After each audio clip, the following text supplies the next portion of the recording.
귀로 즐기고 마음으로 느끼고 라디오로 함께 떠나는 성지순례 가는 날.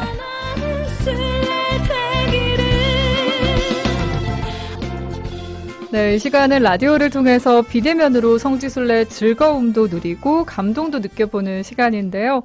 오늘은 해외 성지로 떠나봅니다. 해외 성지 여정 안내를 맡아주실 김성범 신부님 나와주세요.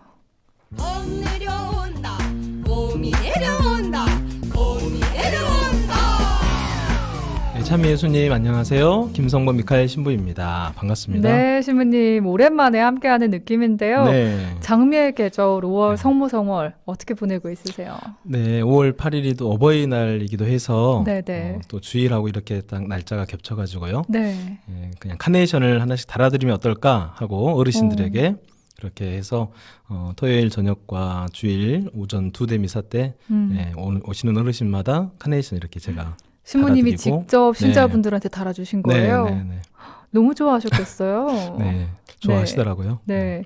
보통 본당 신자분들이 신부님께 꽃을 카네이션 달아드리기도 하는데 어떠셨어요? 저는 아직 아닌 것 같아서 너무 좀 외롭고 네. 그래서 그냥 제의 입어야 돼서 네. 여기다 달기가 그렇다고 말씀드리고 네. 이렇게 사양했습니다. 네.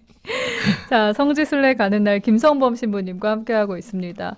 저희 시즌 3부터 성지순례 깜짝 픽 라디오 순례에 동참해주신 분들에게 선보이고 있는데요. 오늘은 풍성한 선물을 준비하셨다고요, 신부님. 네, 맞습니다. 오늘은 성지순례 픽으로 네. 깜짝 퀴즈를 준비해봤습니다. 깜짝 퀴즈요. 네, 저희가 이스라엘 순례를 떠나기 전에 항상 이스라엘 말 한마디씩을 배웠잖아요. 네, 맞아요. 지난 시간에는 지금까지 배운 모든 이스라엘 말을 정리하는 시간도 가졌었는데요. 그래서 그동안 배웠던 이스라엘 말 관련 퀴즈를 내드리고요. 네. 정답을 맞추시는 분들에게 선정해서 예전에 제가 순례픽으로 한번 소개한 곤잘레스 발라도의 떼제 이야기라는 책과 네. 또 한국천주교 주교회의에서 만든 한국 천주교 성지 순례라는 이 책자를 선물로 드릴 예정입니다. 책이 선물이군요. 네, 맞습니다. 그 밖에 협찬 선물도 또 챙겨드릴 네. 예정이니까요. 네. 여러분의 많은 참여 바랍니다. 아니, 근데 신부님 이렇게 깜짝 퀴즈를 볼 거면 예고를 해주시지 그랬어요. 저도 중간에 이렇게 네. 해볼까 생각을 해가지고 지난주에는 네. 저번 시간에는 생각할 시간이 없었습니다. 네. 자, 그럼 지금부터 오늘의 순례픽 깜짝 퀴즈 문제 나갑니다. 잘 듣고 정답 맞춰주세요. 다음 들려드리는 보기 중에서 그 뜻이 알맞게 짝지어지지 않은 말은 무엇일까요? 1번 안녕하세요 샬롬, 2번 고맙습니다 토다, 3번 좋은 하루 되세요 얄야욤 토오브, 4번 축하합니다 슬리카. 1번 안녕하세요 샬롬, 2번 고맙습니다 토다, 3번 얄라욤 투브 좋은 하루 되세요, 4번 슬리카 축하합니다. 이 네 가지 이스라엘어 중에서 잘못된 우리말과 짝지어진 보기를 골라서 정답을 남겨주시면 됩니다. 살짝 어렵기도 한 것 같은데요, 신부님. 이거 힌트가 필요하지 않을까요? 아마 보시면 네네. 이게 조금 안 맞다라는 느낌이 드는 느낌적인 느낌으로 네. 네, 한번 보시면 아마 1번 샬롬은 충분히 하실 것 같고 샬롬은 맞죠? 네, 나머지 2번하고 또 3, 4번은 조금만 생각을 하시면 네. 아닌 것이 딱 이렇게 눈으로 들어오지 않을까 느낌적인 느낌으로 네. 한번 맞춰보시면 제가 좋을 조금 것 회상을 해보면 네. 뭐 고맙습니다는 토다였던 것 같고요. 좋은 하루 되세요는 얄라욤 투브가 아니었나. 여기까지 힌트를 좀 드리도록 그렇군요. 하겠습니다. 네. 신부님 참여 방법 좀 알려주세요. 네, 100원의 정보 이용료가 있는 샵 1053번 또는 스마트폰 앱 CPBC빵 들어오셔서 빵톡으로 여러분이 생각하는 정답을 남겨주시면 됩니다. 네, 저희 광주 가톨릭 평화방송 문자 참여 번호 샵 5005번입니다. 샵 5005번으로 참여를 해주시거나 빵톡으로 지금 여러분이 생각하는 정답들 남겨주세요. 안드레아님, 김성범 신부님, 아버님 스테파노 형제님과 가끔 등산을 갑니다. 반갑습니다. 하셨는데요. 그렇습니까? 네, 네. 반갑습니다. 문흥동 우리 출신이신가 보네요. 아유, 네. 그리고 윤철 베드로님도 김성범 신부님 미남이십니다. 감사합니다. 저는 국내 성지 완주 축복장을 주신다고 해서 학수 고대하고 있습니다. 언제쯤 좋은 소식 있을까요? 오, 하셨는데, 정말 대단하세요. 대단하시네요. 네. 자, 여러분들의 퀴즈 참여 기다리면서 또 정답 기다리면서 오늘의 이스라엘 성지순례 시작을 해보겠습니다. 어디로 가볼까요, 신부님? 오늘은 요한복음서에서 예수님이 예루살렘에서 행하신 두 가지 치유 기적이 있는데요. 요한복음 5장 1절엔 벳자타 목가에서 병자를 고치신 이야기가 있습니다. 네. 또 요한복음 9장 1절 이하에서는 태어나면서부터 눈먼 사람을 고쳐주신 실로암 못이 나옵니다. 이 두 치유 사건은 예루살렘의 두 지명이기도 하고요. 또 두 곳의 공통점은 예수님께서 치유하신 물과 관련된 못이라는 것입니다. 그래서 이 두 곳에 대해 다시 한번 살펴보려고 합니다. 네. 오늘 이스라엘 벳자타 못으로 가볼 텐데요. 가기 전에 성경 속에 등장하는 벳자타와 관련된 일부분 함께 살펴보고 말씀 묵상하는 시간 가져보겠습니다.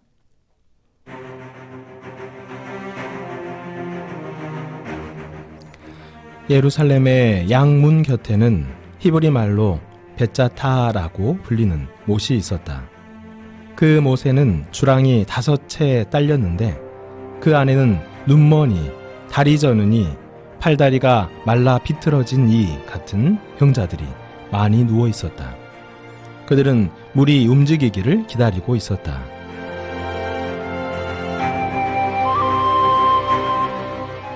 이따금 주님의 천사가 그 못에 내려와 물을 출렁거리게 하였는데 물이 출렁거린 다음 맨 먼저 못에 내려가는 이는 무슨 질병에 걸렸더라도 건강하게 되었기 때문이다. 거기에는 38해나 앓는 사람도 있었다.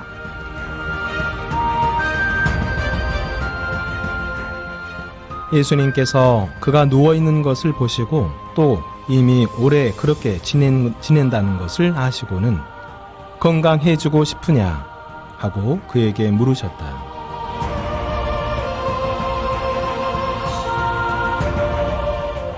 그 병자가 예수님께 대답하였다. 선생님, 물이 출렁거릴 때 저를 못 속에 넣어줄 사람이 없습니다. 그래서 제가 가는 동안에 다른 이가 저보다 먼저 내려갑니다.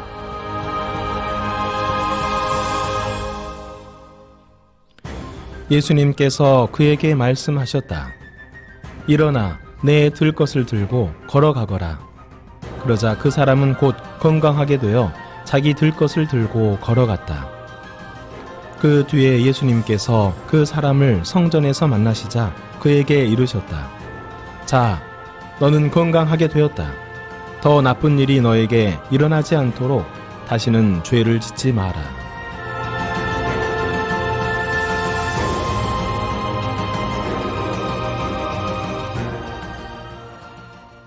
네, 예수님의 치유 기적이 일어난 곳이죠. 오늘 벳자타에서 함께 해보겠습니다. 신부님, 먼저 벳자타 못은 어디쯤 위치해 있나요? 현재 예루살렘 구시가의 동쪽 성벽에는 성 스테파노의 문이 있습니다. 이 성문은 여러 가지의 문이라고 불리는데요. 네. 사자의 문, 양문, 안나의 문, 마리아의 문 이렇게 불리고 있습니다. 네. 여기서 안나의 문이라고 불리는 이유는 성모 마리아의 어머니인 안나의 집이 성문 근처에 있었기 때문입니다. 실제로 성 스테파노의 문 근처에는 성 안나 성당이 있습니다. 비잔틴 전승에 따르면 성모 마리아와 그녀의 부모인 요아킴과 안나의 집터에 경당이 세워졌습니다. 이 성 안나 성당 바로 옆에 요한복음 5장의 치유 사건이 일어난 벳자타 못이 있습니다. 네. 좌우 두 개의 못으로 이루어진 벳자타 못은 가로 50m, 세로 150m, 깊이 15m 가량이었다고 합니다. 네. 앞서 복음 말씀으로 예수님의 치유 사화를 듣고 지금 벳자타 못에 대한 사진도 화면으로 보고 있으니까 더 와닿고 신비롭게 느껴지는 것 같은데요. 이 벳자타 못, 언제부터 뭐 생겨난 건지 기원도 궁금해요, 신부님. 네, 말씀드리겠습니다. 기원전 8세기에 빗물을 저장하기 위해서 둑이 만들어졌다고 합니다. 이사야서 7장 3절과 열왕기 하곤 18장 17절에서 이곳을 윗저수지라고 소개합니다. 이 저수지의 물은 바위를 깎아 만든 수로를 통해 다윗 성 안으로 흘렀습니다. 기원전 200년경 대사제 시몬은 이 수로를 터널로 바꾸었습니다. 시몬은 예루살렘 성전에 물을 공급하기 위하여 기존의 둑 남쪽에 두 번째 못을 만들어 쌍둥이 못을 건설했습니다. 집에서 50장 1절 이하에 이런 내용이 나옵니다. 오니아스의 아들 시몬은 대사제로서 생전에 주님의 집을 수리하고 자기 생애의 성전을 견고하게 만들었다. 그는 안뜰에 높은 벽에 기초를 놓았고 성전을 둘러싸는 담을 높이 쌓아 올렸다. 그는 자기 생애에 저수 동굴을 팠는데 그 웅덩이 둘레는 바다 같았다. 그 후 여러 세기 동안 못의 동쪽에 있던 자연 동굴들은 목욕 시설로 사용되었다고 합니다. 그것은 종교적인 역할뿐 아니라 병을 고치기 위한 기능도 함께 했습니다. 사실 이 둘은 분리되지 않았다고 합니다. 그 뒤 쌍둥이 못이 사용되지 못했는데요. 헤로데 왕이 성전에서 제물로 사용될 동물들을 싣는 이스라엘의 못을 성전 근처에 만들어 놓았기 때문입니다. 네. 잠시 베짜타 못의 기원에 대해 들어봤는데 순례객들이 이곳 베짜타를 이해하는데 도움이 될 만한 장소가 있다고요, 신부님? 현재 예루살렘의 신시가지에 네. 남서쪽에 위치하고 있는 홀리랜드 호텔이 있는데요. 네. 그 호텔 안에 제2성전 시대의 고대 예루살렘의 모형이 있습니다. 그곳에서 이 두 개로 이루어진 당시 베짜타 못의 모형을 확인할 수 있다고 합니다. 네. 사실 이스라엘 순례를 하다 보면 해당 지역의 지명에 담긴 의미가 참 있을 때도 많아요. 그 의미를 알고 순례하는 게 도움이 될 때도 많은데 베짜타도 어떤 뜻이 있을 것 같아요, 신부님. 네, 베짜타라는 이 이름은 자비의 집이라는 뜻을 갖고 있습니다. 네. 거기에는 아마 치유의 성소라는 의미가 더 거기에 부합하지 않을까 하는 생각이 드는데요. 네. 베짜타 못에서 예수님은 38회나 앓던 병자를 고쳐주십니다. 네. 요한복음에서 언급한 5주랑을 확인한 이가 231년경에 오리게네스라는 인물이었습니다. 그는 쌍둥이 못에서 가장자리의 4주랑과 가운데의 1주랑을 언급하면서 요한복음서의 5주랑과 처음으로 연결해 소개합니다. 그러나 그가 실제로 베짜타 못의 주랑을 보았는지는 확인할 수 없습니다. 네.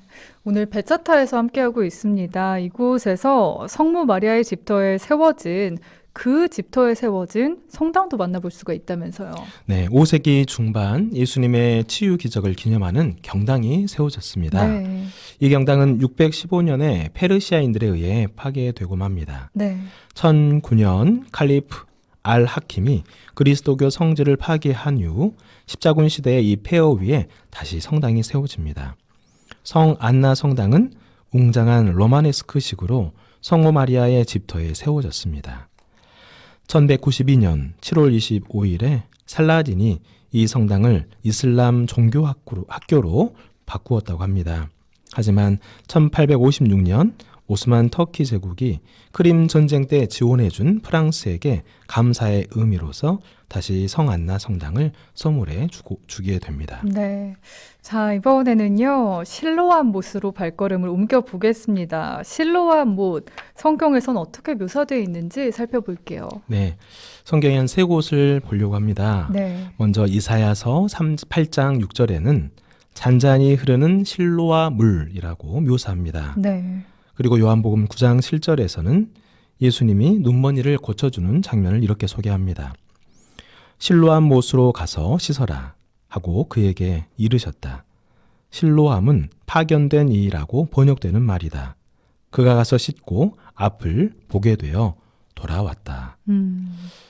그리고 세 번째로 루카복음 13장 4절에서 예수님이 또 실로암을 이렇게 언급합니다. 네. 실로암에 있던 탑이 무너지면서 깔려 죽은 그 18사람. 너희는 그들이 예루살렘에 사는 다른 모든 사람보다 더 큰 잘못을 하였다고 생각하느냐. 네. 또 이 실로암목과 연결된 기혼셈에서요, 솔로몬 왕이 기름 부음을 받았다고 하던데, 이 역사도 좀 살펴보면 좋을 것 같아요. 네, 이제 구약의 역사 한 대목을 보려고 하는데요. 네. 열왕기 상권 1장 45절에 나오는 내용입니다.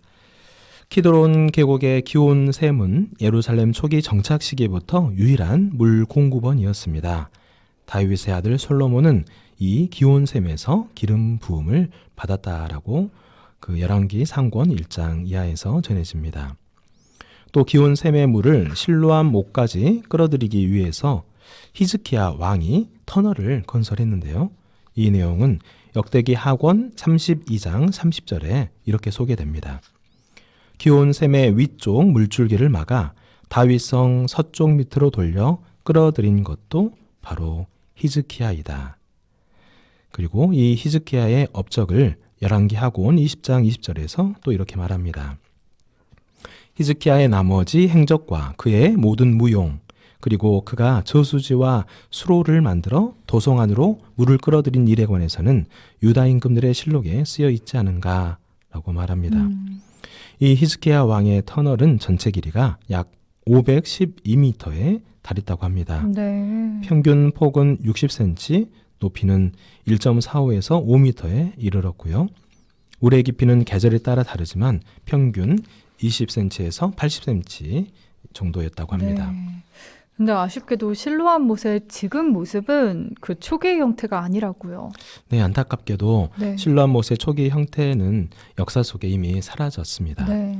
아마도 헤로데 왕이 예루살렘 건설에 큰 계획을 세웠을 때 실로암 못에도 변화가 있었을 겁니다. 그러나 로마 군대에 의해서 예루살렘이 파괴되었을 때 실로암 못에 이제는 그 어떤 흔적도 남지 않게 됩니다.